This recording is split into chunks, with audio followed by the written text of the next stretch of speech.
Aki, approve kay Kimi para sa kanyang Daddy Pau. Paglalaro ng tatlo, booking na booking.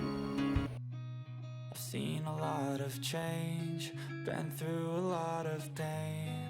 Some things are not the same as they were a year ago, but all will be okay. I move on each and every day. The past. Tila, approve nga. Kay Aki ang napapabalitang kasintahan ng amang si Paolo Avellino, ang multimedia idol na si Kim Chiu. May mga kumakalat nga na chismis kung saan kasama raw sa paglalaro ni na Kim at Paolo ang anak nitong si Aki. Ayon sa naging post ng isang fanay, may alam ako from my friend na nakakalaro si Aki sa Discord server nila. OMG talaga. So it means, ibinahagi ng fanay na ito ang isang message mula kay Akio at sinabing, "Oh yeah, Dad introduced Tita Kim." Tuwang-tuwa nga ang mga tagahanga ng Kim Pao sa naturang post na yon at sinasabi nga nilang tila botong-boto ang binatilyo kay Kim na soon ay magiging stepmother na niya.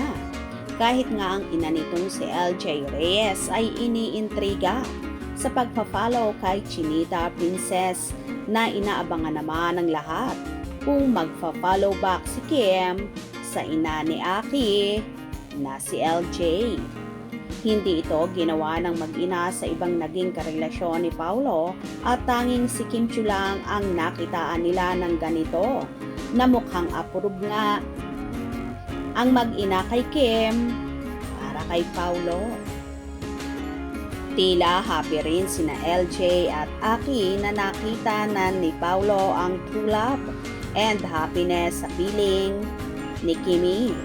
Umaasa naman ang mag-ina na pang forever na nga ang Kim Pao at sana nga ay soon bumuo na rin ang sariling pamilya. Dahil yan naman din ang wish ni LJ para sa ex-boyfriend na si Paolo, ang maging masaya at very contented kagaya ngayon ng buhay niya na so happy sa piling ng asawang si Philip Evangelista.